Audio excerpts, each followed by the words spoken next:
Olá, meu nome é Marcelo Pedreira, pediatra, e hoje eu vou conversar com vocês, primeiro fazendo uma pergunta que eu já me fiz muitas vezes, né? Será que a gente está sendo eficiente na suplementação de ferro para crianças com deficiência ou com anemia? Pois bem, mas antes de falar sobre isso, outra pergunta vem: será que a anemia ainda preocupa? E a resposta é sim. Infelizmente, a anemia ela é endêmica no mundo inteiro, principalmente nos países em desenvolvimento, a gente sabe disso, e existem várias causas de anemia. E como a gente já poderia imaginar, se a gente olhar para esse gráfico, nós podemos ver que a anemia por deficiência de ferro ainda é a anemia mais prevalente em todas as faixas etárias, principalmente nas faixas etárias extremas, né? Quer dizer, em crianças menores e em idosos. Então isso realmente nos preocupa. A deficiência de ferro é algo que preocupa o mundo inteiro. Mas por que a deficiência de ferro causa anemia? Por que ela preocupa? Bom, vamos lembrar um pouquinho da fisiologia, que é sempre bom. Nós temos as hemácias, a gente sabe que a hemácia é formada por 60% da hemácia é forma líquida e os 40% restantes basicamente formados pela hemoglobina. E o que é hemoglobina? A hemoglobina é um composto proteico formado exatamente por 4 grupos proteicos idênticos que se constituem de globina, que é uma proteína, e um grupo orgânico chamado M. E é nesse grupo M que se encaixa o ferro. E qual é a função do ferro no grupo M? É exatamente se ligar ao oxigênio, assim como ao gás carbônico, aos íons de hidrogênio, para que eles possam ser transportados no sangue e atingir o seu objetivo. Mas o mais importante que a gente tem aí, claro, é que se a hemoglobina não tiver ferro suficiente, o que nós temos? Uma hemoglobina deficiente, que consequentemente não vai poder levar oxigênio até as células, e os sintomas de uma deficiência de oxigênio e deficiência de energia para as células, a gente já sabe. Esse é o motivo que o ferro é extremamente importante, dentre outras funções, com relação ao transporte de oxigênio. E quando o ferro fica pequenininho, aí, quando a gente tem uma deficiência de ferro, né, o que acontece? Mais uma vez, nós temos sintomas importantes do tipo uma baixa atividade da criança especificamente, numa criança com baixa atividade, uma criança que reluta em fazer atividade física, uma criança que perde o apetite, uma criança que pode ter déficit de crescimento. Então por isso exatamente que é importante que o pediatra avalie periodicamente se existem esses sintomas na criança e se a gente pode ou não desconfiar de uma deficiência de ferro. O problema, gente, é que apesar das grandes melhorias que nós tivemos no país, no Brasil, ainda nós temos estudos mostrando que a prevalência de anemia ferropriva é alta. Então, um estudo feito em 2020 mostrou que quase 20% das crianças menores de 2 anos do Brasil têm anemia ferropriva. Uma meta-análise que estudou durante 14 anos, acompanhou crianças menores de 7 anos, mostrou que essa prevalência chega a 1/3 das crianças, 33%. E não só as crianças sofrem com anemia, né? Então a gente tem estudos, por exemplo, um estudo de 2019 mostrou que quase 10% dos adultos, foram um grupo de 8.000 adultos estudados, quase 10% desses adultos tinham anemia ferropriva.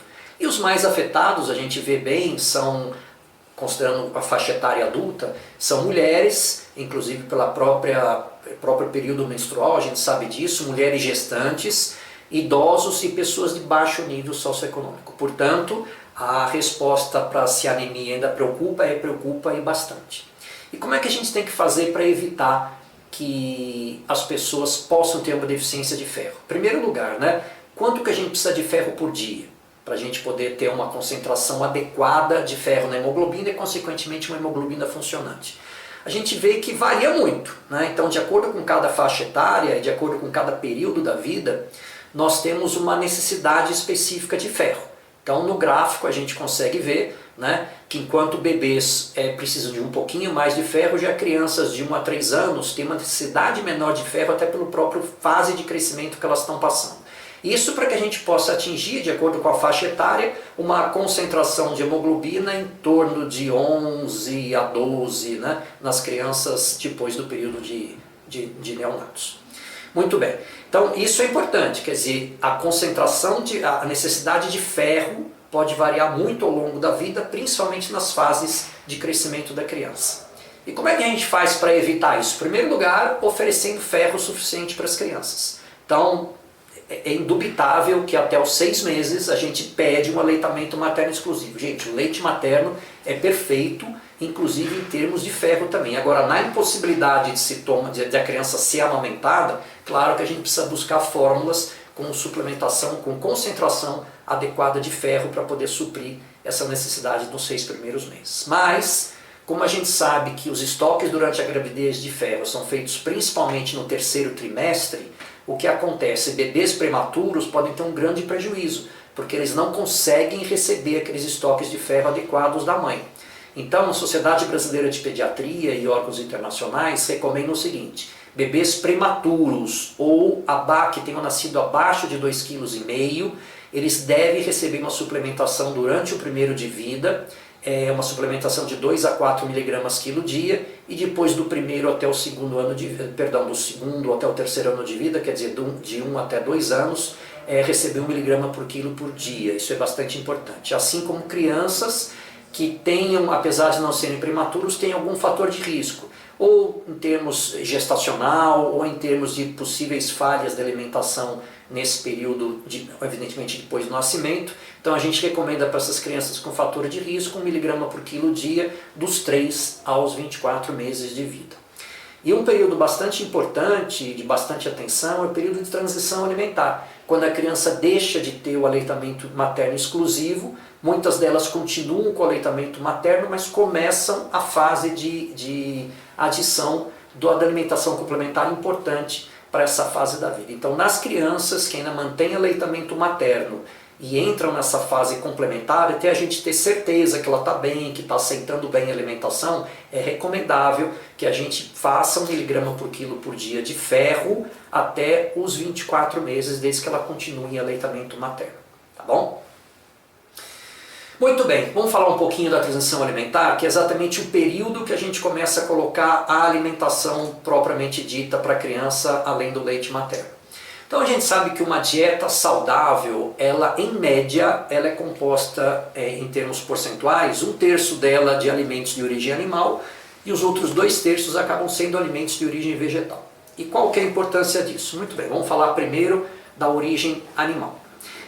Os alimentos de origem animal, a gente sabe que principalmente aqueles, como a gente pode ver nessa lista, né, aqueles derivados de carne de boi, carne de galinha, ou mesmo mariscos, como a gente está vendo, tem uma quantidade boa de ferro que é oferecido na alimentação. Porém, a gente sabe que a gente não vai dar marisco para uma criança pequena. Então a gente vê os alimentos que geralmente eles consomem. Nós temos aí o primeiro deles, a gema de ovo de galinha, que ela oferece uma boa quantidade de ferro, né, por cada 100 gramas. E os alimentos de origem animal têm uma vantagem, gente, porque eles são oferecidos na forma de ferro M, que é aquele ferro que está presente na hemoglobina e na mioglobina. Quer dizer, um ferro natural. E a vantagem desse ferro M é que cerca de 20 a 30% do ferro M que é oferecido consegue ser absorvido. Veja, a gente não consegue absorver tudo, mas absorver 20 a 30% desse ferro já é bastante importante. E aí a gente tem um viés com relação a isso, porque 2/3 da dieta costumam ser de origem vegetal. E o que acontece? Proporcionalmente aos alimentos de origem animal, elas contêm menos ferro. A gente vê aí o primeiro alimento mais comum que a gente encontra nessa lista é o feijão preto cozido. Ele oferece em relação aos alimentos de origem animal menos ferro, e para piorar a situação, é um ferro não M. Então esse ferro não M, ele permite uma absorção de cerca de 5% do que é oferecido. Então veja, além de ser oferecido em menor quantidade, uma porcentagem menor é absorvido. Então um ponto de destaque é exatamente essa, a diferença da absorção do ferro M e do ferro não M. E aí vem a pergunta, né, gente, mas por quê? Não é ferro? Por que essa forma que ele é apresentado para nós, ele vai causar uma diferença de absorção? Então, aquela pergunta que nos intriga, por quê? Existem alguns motivos. O primeiro deles é que a gente sabe que se o ferro é apresentado na forma ferrosa ou férrica, já pode ter uma diferença importante de absorção. Outro ponto é exatamente esse, o ferro M versus o ferro não M. Vamos dar uma olhadinha primeiro o que acontece em relação ao ferro não M, aquele ferro de origem vegetal. Então veja, ele chega na luz do intestino na forma de ferro 3, né, sempre, mas todo ferro que chega na forma de ferro 3, para ele ser absorvido, ele precisa ser reduzido a ferro 2. Isso é super importante. Uma vez reduzido a ferro 2, já é um óbice com relação à absorção, né, a necessidade dessa transformação na luz intestinal. Ele pode ser absorvido tanto de forma ativa, mas principalmente de forma passiva, ou seja, a absorção do ferro 2 é muito mais difícil de ser controlada do que a absorção de um ferro eventualmente oferecido em ferro 3. O que acontece? Uma vez que ele passa para dentro do enterócito na forma de ferro 2, ele tem dois caminhos. Ele pode ser armazenado na ferritina, que a gente sabe muito bem. Para isso, ele precisa ser oxidado a ferro 3, ou então ele pode passar diretamente para a circulação na forma de ferro 2, mas lembrando que para ele ser incorporado à transferrina, por exemplo, ele precisa passar novamente por uma oxidação e passar a ferro 3. Muito bem. E o ferro de origem animal? O ferro M. Em primeiro lugar, a grande absorção do ferro M é uma absorção ativa. Então, ela é mais controlada do que uma absorção do ferro não M. Então, lembrando que esse ferro M, de fato, é aquele que é oferecido na alimentação animal, de origem animal, e ele basicamente está contido na hemoglobina e na mioglobina. Quando ele é absorvido, veja, ele passa diretamente, ele é absorvido nessa forma M, de lá ele é liberado na forma de ferro 2, e aí ele tem o mesmo caminho que a gente já viu do ferro 2. Ou ele vai para a ferritina na forma de ferro 3, ou ele passa para a circulação, onde ele se liga à transferrina na forma também de ferro 3, de maneira que ele atinge os seus objetivos, e a gente sabe a importância dele, 60% do ferro do nosso corpo está ligado à hemoglobina. Então é fundamental realmente, uma má absorção leva consequentemente uma má formação de hemoglobina. Muito bem, a gente falou dos ferros, dos alimentos e dos suplementos, quando a gente realmente precisa suplementar uma criança, um adulto, ou por uma deficiência de ferro ou por uma anemia estabelecida mesmo, né? Quando a deficiência de ferro é bastante importante a ponto de causar sintomas. Em primeiro lugar, a gente tem algumas doses padrões, né, para a gente poder tratar. Então a gente sabe o seguinte, uma criança com uma anemia ferropriva, ela pode ser tratada com uns 3 a 6 miligramas por quilo por dia de ferro elementar. A orientação é que a gente faça isso pelo menos por 6 meses ou até os exames se normalizarem. Mas é importante esse tratamento por um período mais prolongado, para ela fazer estoques inclusive. E o adulto, a gente tem categoricamente 100 a 300 miligramas por dia de ferro elementar.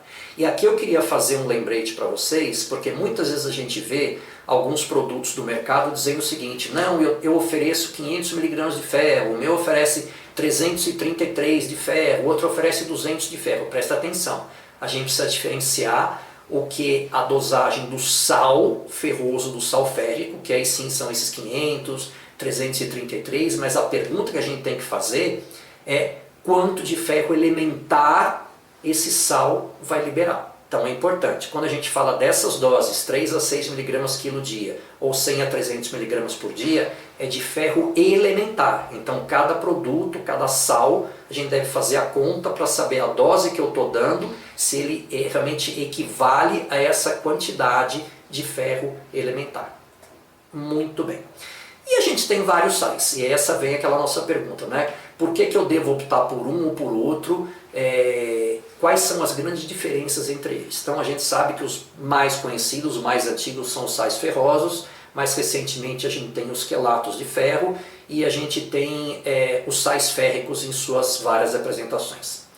Vamos falar um pouquinho sobre o mais comum, que são os sais ferrosos, como é que eles são absorvidos? Então, muito bem. O sal ferroso, a gente tem, por exemplo, um sulfato de ferro, né, que é um sal ligado diretamente a um ferro com a valência 2, né, um sal ferroso. E o que acontece? Esses sais, quando eles estão na luz intestinal, evidentemente eles precisam ser liberados do sal. Né, o ferro precisa ser liberado do sal para poder ser absorvido, evidentemente. Né? Então, o que vai acontecer? Como o ferro com a valência mais 2 ele é extremamente reativo, a interação com alimentos ou outros medicamentos é uma coisa bastante viável. Portanto, recomenda-se que a administração desses ferros, sais ferrosos, se forem feitas em jejum, acabam sendo melhores em termos de absorção. Outra coisa é o seguinte, como o sal, o ferro 2 é bastante reativo, ele pode muito bem ser oxidado a ferro 3 ainda na luz intestinal, e essa oxidação pode liberar os chamados radicais livres, que podem ser prejudiciais aos próprios enterócitos, né? Então a gente sabe que possíveis lesões pelo ferro, pelos radicais livres, que essa transformação pode levar, podem acabar sendo prejudiciais à luz intestinal. Muito bem, uma vez que o ferro 2 está disponível, a absorção deles, como a gente já falou, maioria das vezes é passiva, né? A gente tem pouco controle para essa absorção, então também um risco de toxicidade, apesar da proteção do intestino em evitar uma absorção excessiva de ferro, né? É sempre maior um risco de intoxicação por essa absorção passiva sem controle do ferro com a valência mais 2. Uma vez que ele atinge a mucosa, né, atinge o enterócito, aí ele vai correr aquele mesmo caminho que a gente já viu, ele vai poder ser passado diretamente para a circulação ou armazenada na forma de ferro 3 na ferritina. Lembrando que a oxidação também é passível de gerar radicais livres. Depois da circulação a gente já sabe muito bem onde é que é o destino e a gente espera que 60% dele realmente vai acabar parando na hemoglobina. Muito bem. E aí, a grande preocupação dos sais ferrosos era exatamente isso. Eles são eficazes, mas eles têm uns efeitos colaterais desagradáveis. Então, a tolerabilidade deles, o perfil de segurança, acaba nem sempre sendo o desejado pelos médicos e pelos próprios pacientes. Então, o que vai acontecer? As pesquisas tentaram falar o seguinte, vamos ver se a gente consegue, então, melhorar a tolerabilidade dessa administração do ferro. Uma das coisas que se viu foi o seguinte, se eu tentasse oferecer um ferro já na valência mais 3, na forma férrica, mas eu conseguisse proteger esse ferro das interações e até melhorar a sua absorção, seria uma coisa muito desejada. Foi o que aconteceu quando se pensou em quelar esses metais, quelar esse ferro. O que é quelar na verdade? Eu tenho um metal, o ferro no caso, que ele é protegido por moléculas orgânicas para evitar interações do ferro com alimentos, com medicamentos, eventualmente facilitar a sua absorção. Uma das substâncias que a gente tem que são ótimos quelantes são as proteínas, especificamente os aminoácidos. A glicina é um deles. Então, uma apresentação que a gente tem dos chamados ferros quelados é o ferro, ou o ferro amino quelado, que a gente chama por aminoácidos, é um ferro quelado a glicina.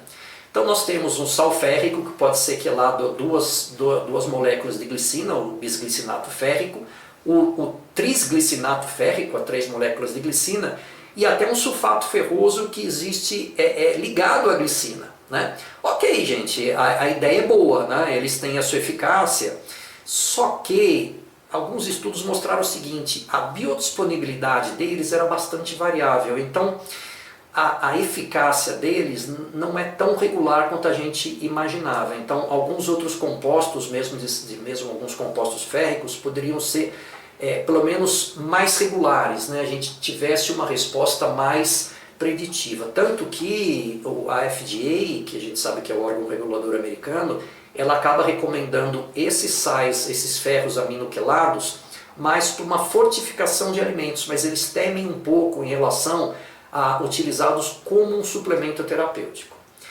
E essa preocupação acabou levando os pesquisadores a pensar em alternativas para isso. E uma delas foi realmente, na base dos quelados, mas um pouquinho diferentes, pensou-se o seguinte, e se eu colocasse, por exemplo, um sal férrico, por exemplo, um hidróxido de ferro, né, hidróxido de ferro 3, e eu colocasse, protegendo esse hidróxido férrico, alguns açúcares, alguns polissacarídeos. E foi o que foi feito. Então, a polimaltose, que na verdade é uma destrina parcialmente hidrolisada, existe uma apresentação de um sal férrico, que é o hidróxido de ferro 3, né, um sal férrico, que ele é protegido, envolvido por moléculas de polimaltose, que são esses açúcares.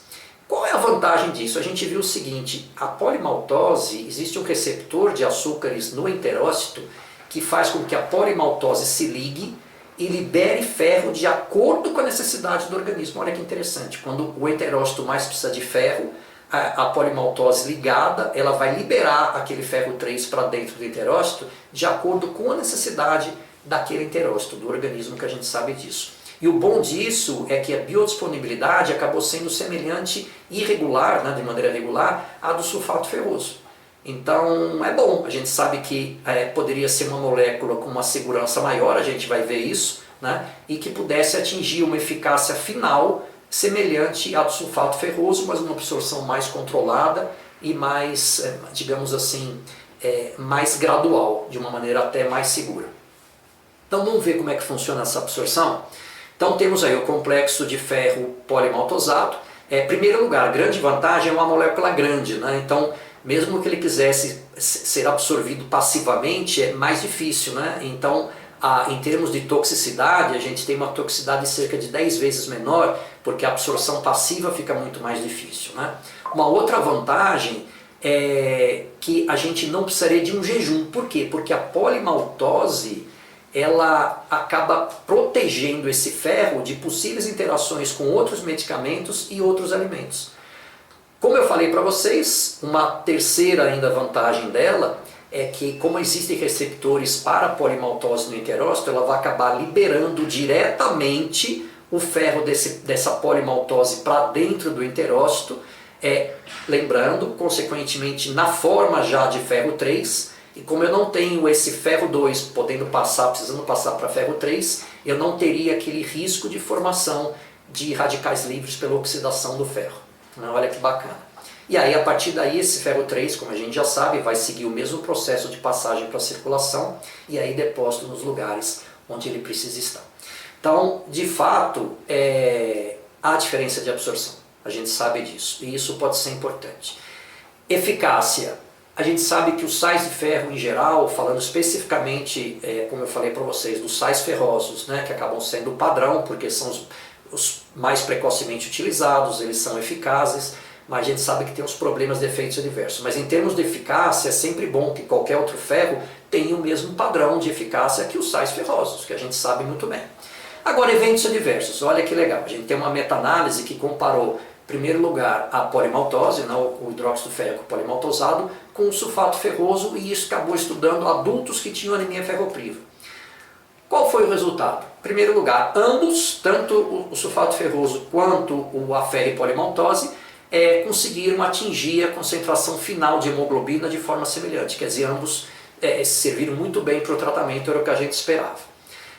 Tem uma coisa interessante, a reposição dos estoques de ferro acabou sendo mais forte com a ferripolimaltose, resultado bastante interessante. E, como a gente poderia até esperar, ocorreu de fato uma maior incidência de eventos adversos com o sulfato ferroso, que se mostrou menos tolerado.